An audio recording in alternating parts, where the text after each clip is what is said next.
న్యూటవే తెలుగు జాతీయ హోదా ఇచ్చిమరి సాక్షాత్తు ఎన్డీఏ ప్రభుత్వం నిర్మిస్తున్న పోలవరం కాపర్ డ్యాం రెండోసారి కొట్టుకుపోయిన ఎన్డీఎస్ఏకు కనిపించడం లేదా అని బీఆర్ఎస్ వర్కింగ్ ప్రెసిడెంట్ కేటీఆర్ ప్రశ్నించారు.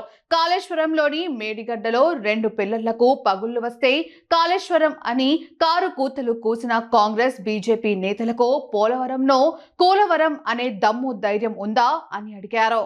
తెలంగాణకు వర ప్రధాని అయిన కాళేశ్వరం ప్రాజెక్టుకు ఒక నీతి, పోలవరం ప్రాజెక్టుకు మరో నీత.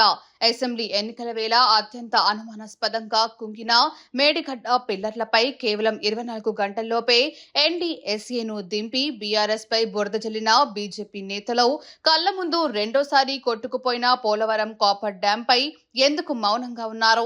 ఏకంగా 10 అడుగుల వెడల్పు, 7 నుంచి 8 అడుగుల లోతుకు కుంగిన పోలవరం కాపర్ డ్యాం ను గుట్టు చప్పుడు కాకుండా ఏపీలో యుద్ధ ప్రాతిపదికన రిపేర్ చేస్తుంటే తెలంగాణలో మాత్రం 20 నెలలు కావస్తున్న మేడిగడ్డ బ్యారేజీ వద్ద తట్టెడు సిమెంట్ కు దిక్కు లేకపోవడానికి ప్రధాన కారణం ముఖ్యమంత్రి మూర్ఖత్వమే అని కేటీఆర్ మండిపడ్డారు. 2020లో పోలవరం డయాఫ్రమ్ వాల్ 2 ఏళ్లకే కొట్టుకుపోయినా ఇప్పటికీ ఉలుకులేదో పలుకులేదో. మరోసారి ఏపీలో పోలవరం కాపర్ డ్యాం గోదావరి పాలైన ఇటు తెలంగాణలో ఎల్ఎస్బీసీ టనెల్ కుప్పకూలి 8 మంది మరణించినా ఇప్పటికీ ఎన్డీఎస్ఏ అడ్రస్ లేదు. పంజాబ్ నే తలదన్నే స్థాయిలో తెలంగాణలో వ్యవసాయ విప్లవాన్ని సృష్టించి దేశానికి అన్నం పెట్టే స్థాయికి తెలంగాణ రైతును తీర్చిదిద్దిన కేసీఆర్ పై కక్షతో కాళేశ్వరం ప్రాజెక్టుపై కాంగ్రెస్ బీజేపీ పార్టీలు సాగిస్తున్న మూకుమ్మడి కుట్రలను కాలరాస్తాం. తెలంగాణకు జీవనాడి అయిన కాళేశ్వరం ప్రాజెక్టును కంటికి రెప్పలా కాపాడుకుంటాం అని కేటీఆర్ స్పష్టం చేశారు. జై తెలంగాణ, జై కాళేశ్వరం అని కేటీఆర్ నినదించారు. మార్బీ అనే ఒక గుజరాత్లో ఒక ప్రాంతంలో ఒక పెద్ద బ్రిడ్జ్ కూలిపోయి 140 మంది చచ్చిపోయినా ఏ ఎన్డీఎస్ఏ బోదు, ఎవడు బోడు, ఏ ఏజెన్సీ బోదు.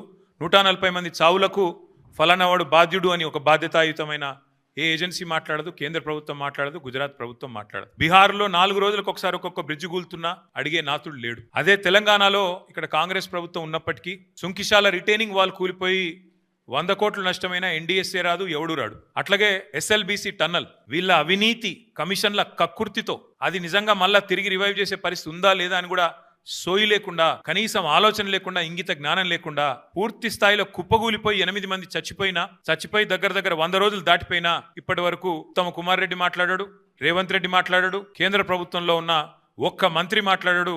ఎవరు బాధ్యత తీసుకున్న మనిషి లేడు. అట్లాగే వట్టెం పంప్ హౌస్ మునిగిపోయిన ఈ కాంగ్రెస్ ప్రభుత్వం వచ్చిన తర్వాత దాని గురించి మాట్లాడేటోడు లేడు. అట్లాగే పెద్దవాగు ఒకసారి కాదు 2 సార్లు కొట్టుకొని పోయిన ప్రాజెక్టు అడిగేవాడు లేదు. కానీ కాళేశ్వరం విషయంలో మాత్రం హరీష్ రావు గారు, కేసీఆర్ గారు 100 సార్లు చెప్పారు. కాళేశ్వరంలో 100 కంపోనెంట్లు ఉంటే ఒక్క కంపోనెంటు ఒక బ్యారేజ్.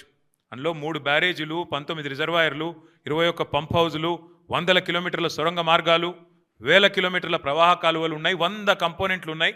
ఆ 100లో ఒకటి మేడిగడ్డ బ్యారేజు. అందులో మొత్తం 371 పిల్లర్లు ఉంటే 3 బ్యారేజీలు కలిపి 2 పిల్లర్లలో ఒక దగ్గర పగులు వచ్చింది. దాన్ని పట్టుకొని దున్నపోతూ ఈనింది అని కాంగ్రెస్ వాడంటే దుడ్డెను కట్టేయమని బీజేపీ వాడు 2 రోజుల్లో ఎన్డీఎస్ఏ రిపోర్ట్ అని వడ్డించి ఎన్డీఏ రిపోర్ట్ బీజేపీ ఆఫీస్లో తయారు చేసి ప్రజల్ని భ్రమింపజేసే ప్రయత్నం చేసినారు. దానికి తిరుగులేని విధంగా ఎల్ఎన్టీ అనే సంస్థ ఏ సంస్థనైతే పార్లమెంట్ భవనం కట్టిందో, ఏ సంస్థనైతే కాంగ్రెస్ పార్టీ కేంద్ర కార్యాలయం కట్టిందో ఆ సంస్థ మొన్ననే స్పష్టంగా చెప్పింది, ఈ నివేదికను మేము తిరస్కరిస్తున్నాం. ఎన్డీఎస్ఏ రిపోర్టు ఇది చెత్తబుట్టలో పడేయడానికి తప్ప ఎందుకు పనికిరాని రిపోర్ట్ అని చెప్పినారు.